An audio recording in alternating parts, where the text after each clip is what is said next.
Hi guys, അസ്സാം വലൈക്കും. ഇന്ന് ഞാൻ കട്ട്ലൈറ്റിൻ്റെ റെസിപ്പിയുമായിട്ടാണ് വന്നിട്ടുള്ളത്. ഒരുവിധം എല്ലാവർക്കും കട്ട്ലൈറ്റ് ഉണ്ടാക്കാൻ അറിയാവില്ലേ? അപ്പോൾ ഇന്ന് ഞാൻ ഉണ്ടാക്കുന്ന കട്ട്ലൈറ്റിൽ മുട്ട ചേർക്കാതെയാണ് കേട്ടോ ഉണ്ടാക്കുന്നത്.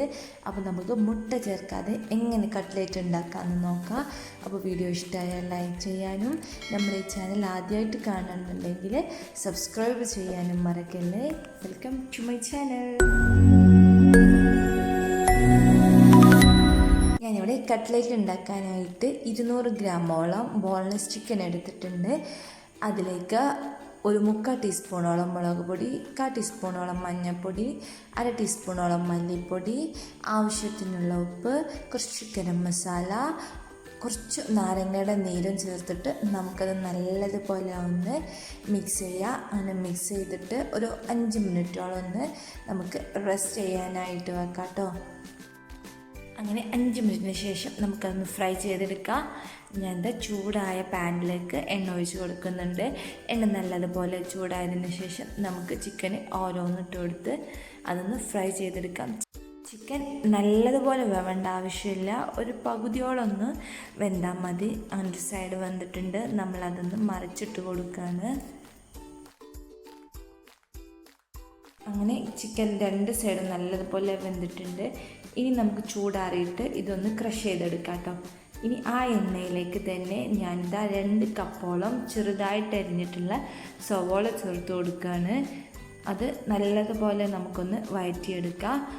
ഇനി അതിലേക്ക് ഞാൻ ചേർക്കുന്നത് ഒരു 3/4 ടീസ്പൂണോളം ഉപ്പാണ്.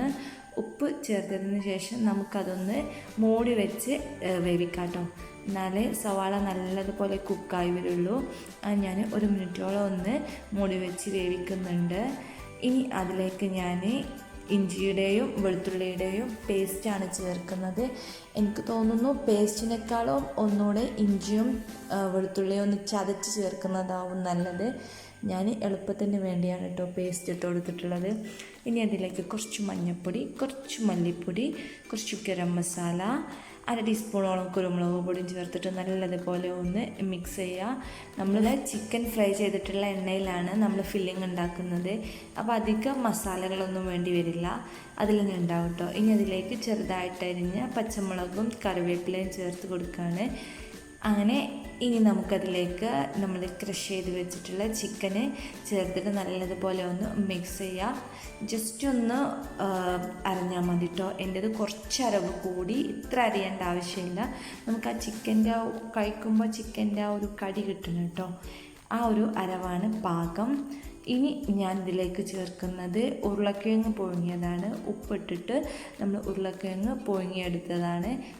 പുഴുങ്ങിയെടുത്ത ഉരുളക്കിഴങ്ങ് നല്ലതുപോലെ ഒന്ന് ഉടച്ചിട്ടാണ് നമ്മളിതിലേക്ക് ചേർക്കുന്നത്.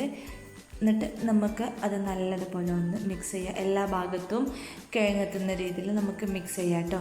അങ്ങനെ നമ്മുടെ ഫില്ലിങ് ഇവിടെ റെഡി ആയിട്ടുണ്ട്. ഇനി നമുക്ക് ഇതൊരു പാത്രത്തിലേക്ക് ഒഴിക്കാം, ചൂടാറാനായിട്ടാട്ടോ. അങ്ങനെ നമ്മളത് ഷേപ്പാക്കുകയാണ്. കട്ട്ലറ്റിൻ്റെ ഷേപ്പ് എല്ലാവർക്കും അറിയാമല്ലോ. അപ്പോൾ ദാ നമ്മൾ കട്ട്ലറ്റിൻ്റെ ഷേപ്പാക്കിയിട്ടുണ്ട്.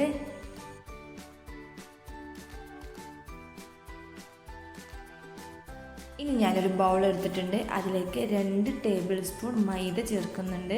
അതിലേക്ക് ഒരു 1/2 ടേബിൾ സ്പൂണോളം കോൺഫ്ലവറും കുറച്ച് വെള്ളവും ചേർത്തിട്ട് നമുക്കത് നല്ലതുപോലെ ഒന്ന് മിക്സ് ചെയ്യാം കേട്ടോ. അതിൽ ചെറിയ ചെറിയ തരിക്കട്ടകളൊക്കെ ഉണ്ടാവും, അത് നല്ലതുപോലെ ഒന്ന് ഉടച്ചെടുക്കുക. അങ്ങനെ ഞാൻ ഉടച്ചെടുത്തിട്ടുണ്ട്. ഇനി അതിലേക്ക് കുറച്ച് ഉപ്പും കുറച്ച് കുരുമുളക് പൊടിയും ചേർത്തിട്ട് നമുക്കത് നല്ലതുപോലെ മിക്സ് ചെയ്യാം. മുട്ടയ്ക്ക് പകരം ഞാൻ ഇങ്ങനെയാണ് കേട്ടോ ചെയ്യുന്നത്. ഇതിൽ വെള്ളം ഏറാൻ പാടില്ല. വെള്ളം കൂടിയാൽ അതുമ്മ നമ്മൾ റസ്ക് പൊടിച്ചതൊക്കെ ചേർക്കുമ്പോൾ അതുമ്മ ഒട്ടാതെ വരും. അപ്പോൾ ഈ ഒരു കൺസിസ്റ്റൻസിയാണ് കേട്ടോ നമ്മുടെ ബാറ്ററിന് വേണ്ടത്. അങ്ങനെ ഇനി നമുക്ക് കട്ട്ലേറ്റ് ആദ്യം ആ ബാറ്ററിലൊന്ന് മുക്കാം. ഒരു കൈ കൊണ്ട് ആ ബാറ്ററിൽ മുക്കിയിട്ട് നല്ലതുപോലെ ഒന്ന് ഡിപ്പ് ചെയ്യുക. ഇനി നമുക്കത് റസ്ക് പൊടിയിലേക്കാക്കാം. ഇവിടെ ഒരു കൈ കൊണ്ടാണ് ബാറ്ററിൽ മുക്കിയെടുത്തത്, എന്നിട്ട് മറ്റേ കൈ കൊണ്ടാണ് കേട്ടോ നമ്മൾ റസ്ക് പൊടി കോട്ട് ചെയ്യുന്നത്. ഇനി നമുക്കിത് ഫ്രൈ ചെയ്തെടുക്കാം. അതിനായിട്ട് ഞാനൊരു പാൻ അടുപ്പത്ത് വെച്ചിട്ടുണ്ട്. അത് നല്ലതുപോലെ ചൂടായി വരുമ്പോൾ അതിലേക്ക് പൊരിച്ചെടുക്കാൻ ആവശ്യമായിട്ടുള്ള ഓയിൽ ഒഴിച്ച് കൊടുക്കുക. എണ്ണ നല്ലതുപോലെ ചൂടായതിന് ശേഷമേ നമ്മൾ ഉണ്ടാക്കി വെച്ചിട്ടുള്ള കട്ട്ലേറ്റ് ഇടാൻ പാടുള്ളൂ കേട്ടോ. അല്ലാന്നുണ്ടെങ്കിൽ അത് എണ്ണ കുടിക്കാൻ നല്ല ചാൻസ് ഉണ്ട്. അങ്ങനെ ഒരു സൈഡ് വെന്തിട്ടുണ്ട്, നമ്മളതൊന്ന് മറിച്ചിട്ട് കൊടുക്കുക. ഇങ്ങനെയാണ് കേട്ടോ നമ്മൾ മുട്ടയില്ലാതെ കട്ട്ലേറ്റ് ഉണ്ടാക്കുന്നത്. നമ്മളിത് മറിച്ചിട്ട് കൊടുക്കുമ്പോൾ പതിയെ മറിച്ചിട്ട് കൊടുക്കുക, അല്ലാന്നുണ്ടെങ്കിൽ അത് പൊട്ടിപ്പോകാൻ ചാൻസ് ഉണ്ട്. അപ്പോൾ ശ്രദ്ധിച്ചിട്ട് നമുക്കത് മറിച്ചിട്ട് കൊടുക്കുക. അങ്ങനെ നമ്മുടെ കട്ട്ലേറ്റ് റെഡി ആയിട്ടുണ്ട്. അപ്പോൾ മുട്ട ഇഷ്ടമില്ലാത്തവരൊക്കെ ആണെന്നുണ്ടെങ്കിൽ കട്ട്ലേറ്റ് ഇങ്ങനെ ഉണ്ടാക്കി നോക്കാം കേട്ടോ, നല്ല ടേസ്റ്റാണ്.